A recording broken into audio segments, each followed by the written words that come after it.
Assalamualaikum warahmatullahi wabarakatuh. Teman-teman, hari ini senang ya kita merayakan Idul Kurban ya. Dan ada juga yang menyebutnya Lebaran Haji karena saat ini umat muslim sedang melaksanakan ibadah haji. Namun karena pandemi ini kita warga Indonesia belum bisa melaksanakan haji. Semoga tahun depan semuanya kembali normal hingga bisa naik haji seperti tahun-tahun sebelumnya.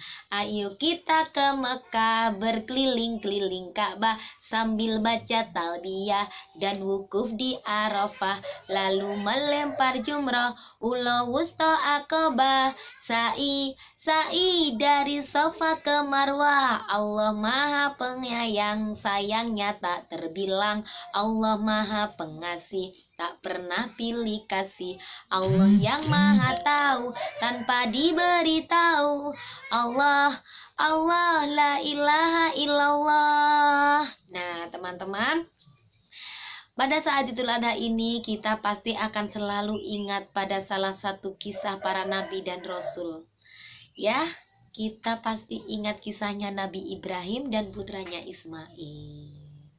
Ya, hari ini Bunda Atin mau berkisah tentang Nabi Ibrahim dan putranya Nabi Ismail. Nah, Bunda sudah bawa buku. Jadi Nabi Ibrahim itu disebut juga ayahnya para nabi, teman-teman, karena dari keturunannya Nabi Ishak dan Nabi Ismail itu banyak nanti yang akan menjadi nabi hingga sampai pada Nabi Muhammad Shallallahu Alaihi Wasallam ya. Nah, di kisahnya ini gimana teman-teman sudah tahu?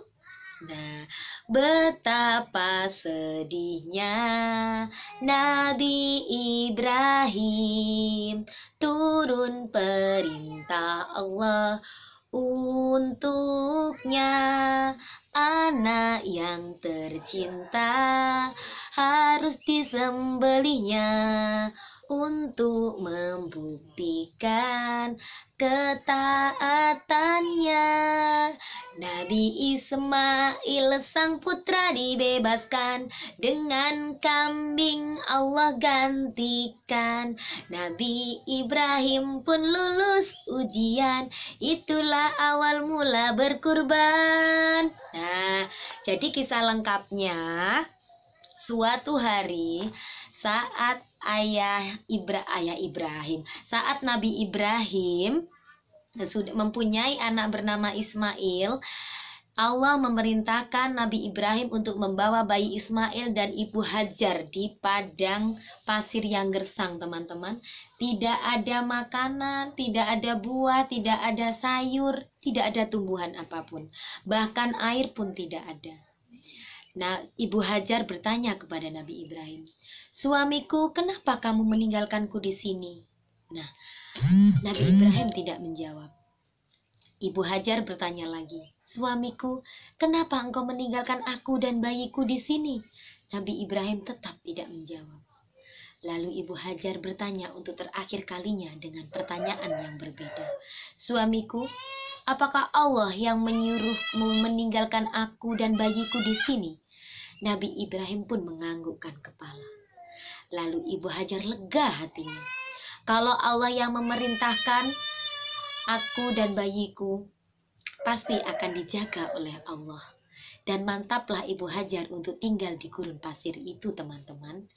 Nah, setelah kepergian Nabi Ibrahim, hari berganti hari, Nabi Ismail yang masih bayi menangis kehausan. Ibu Hajar kehabisan bekal, air pun tak ada. Lalu Ibu Hajar lari-lari, teman-teman, untuk mencari air. Lari ke Bukit Sofa, lari ke Bukit Marwah, tidak ada air. Lalu Allah memberi mukjizat kepada Nabi Ismail. Bayi Ismail menangis, "Oe, oe," sambil menghentak-hentakkan kakinya di pasir. Lalu muncullah air, teman-teman, dari bawah telapak kaki Nabi Ismail yang masih bayi. Lalu Ibu Hajar mengucapkan "Alhamdulillah, zam, zam," sambil mengumpulkan air tersebut. Nah, itu adalah rizki yang diberikan oleh Allah. Ibu Hajar minum, Nabi Ismail minum. Akhirnya teman-teman, banyak orang-orang nanti yang akan tinggal di Mekah di sekitar sumur Zam-Zam. Ya, nah ini teman-teman. Nah, lalu Ibu Hajar membuat bendungan yang mirip dengan sumur teman-teman untuk menampung air Zam-Zam. Nah, sebelum pergi tadi Nabi Ibrahim meninggalkan Ibu Hajar dan adik kecil, adik bayi, yaitu Nabi Ismail yang masih bayi. Nabiullah Ibrahim berdoa kepada Allah. Demikian doanya teman-teman. Ya Tuhan kami, sesungguhnya aku telah menempatkan sebagian keturunanku di lembah yang tidak mempunyai tanaman-tanaman, dekat rumah Engkau yang dihormati, agar mereka mendirikan sholat. Maka jadikanlah hati sebagian manusia menjadi cenderung kepada mereka, dan berilah mereka rizki daripada buah-buahan. Mudah-mudahan mereka bersyukur. Jadi air Zam-Zam itu tadi adalah salah satu dikabulkannya doa Nabi Ibrahim. Lalu banyak orang berdatangan meminta air kepada Ibu Hajar, dan lama-kelamaan bermukim di Mekah. Nah, sekitar nanti Nabi Ismail umur 7 tahun, Nabi Ibrahim pun mengunjungi Mekah. Nabi Ibrahim kaget melihat perkembangan Mekah yang begitu pesat. Nah, Nabi Ibrahim sudah menjadi anak-anak yang sangat tampan, yang sangat baik akhlaknya. Baru kali itu bertemu, Allah menyuruh Nabi Ibrahim untuk menyembelih anaknya lewat mimpi. Dan mimpi itu adalah perintah yang harus dilaksanakan Nabi Ibrahim. Nabi Ibrahim bingung, takut mengatakan kepada Nabi Ismail, takut kalau Nabi Ismail menjadi ketakutan. Lalu Nabi Ismail dipanggil Nabi Ibrahim. Wahai Ismail anakku, aku mendapat mimpi, aku sedang menyembelihmu. Sedangkan engkau tahu, mimpi seorang nabi adalah wahyu.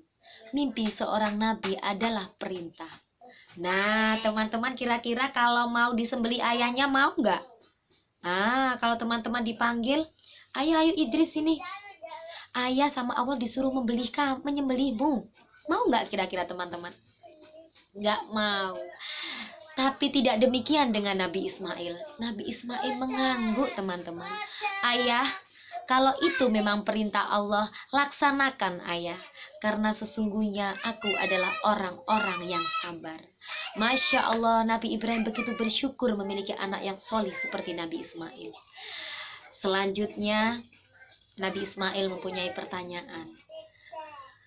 Matanya minta ditutup agar tidak lari.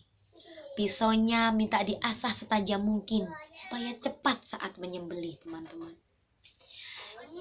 Dengan rasa sedih dan bahagia, Nabi Ibrahim berangkat ke bukit. Nah, di tengah perjalanan, pertama ada setan yang mengganggu. Hai Ibrahim, kenapa kamu mau menyembelih anakmu yang solih, yang ganteng? Kamu adalah ayah yang gila. Lalu Nabi Ibrahim dan Nabi Ismail mengambil kerikil dilempar. Pergilah kau setan. Nah, ini terjadi sampai 3 kali. Makanya saat haji tadi ada lempar jumroh. Ada uloh, wustoh, akobah. Jadi ketiga kali setan itu terus dilempar sama Nabi Ibrahim dan Nabi Ismail. Nah, selanjutnya teman-teman sudah mencapai bukit yang tinggi. Nabi Ibrahim sudah menutup matanya Nabi Ismail dan mengeluarkan pisaunya. Sambil memejamkan mata, Nabi Ibrahim berdoa, Bismillahirrahmanirrahim. Nabi Ismail ternyata ada di samping Nabi Ibrahim. Ternyata apa teman-teman yang disembelih? Kambing atau domba yang dikirim oleh Allah. Berarti Nabi Ibrahim dan Nabi Ismail sudah lulus uji ketaatan kepada Allah. Jadi mana mungkin Allah ingin menyakiti seorang anak? Mana mungkin Allah menyuruh ayah untuk menyembelih anaknya? Itu hanyalah ujian yang harus dilalui oleh Nabi Ibrahim dan Nabi Ismail. Ya, Nabi Ismail sang putra dibebaskan, dengan kambing Allah gantikan. Nabi Ibrahim pun lulus ujian, itulah awal mula berkurban. Nah, sampai hari ini kita memperingati Hari Raya Idul Adha dengan menyembelih kambing. Itu adalah napak tilas dari Nabi Ibrahim, teman-teman, dan Nabi Ismail. Nah, teman-teman, hikmah dari cerita ini adalah kita harus taat dengan perintah Allah. Ya, kalau kita taat dengan perintah Allah, Allah akan sayang sama kita. Seperti Nabi Ibrahim tadi, disuruh menyembelih anaknya pun Nabi Ibrahim menjalankannya. Nabi Ismail yang masih kecil pun diminta untuk dirinya dikurbankan. Nabi Ismail menjawab, iya, sesungguhnya aku orang-orang yang sabar. Maka Allah meninggikan derajat Nabi Ibrahim dan Nabi Ismail. Demikian kisahnya, teman-teman. Selamat beridul adha bersama keluarga. Semoga tetap ceria, tetap bahagia, dan tetap sehat ya. Terima kasih. Cukup sekian kisah dari Bunda Atin. Kapan-kapan Bunda Atin bercerita lagi, berkisah lagi tentang kisah-kisah hikmah yang lain. Assalamualaikum warahmatullahi wabarakatuh.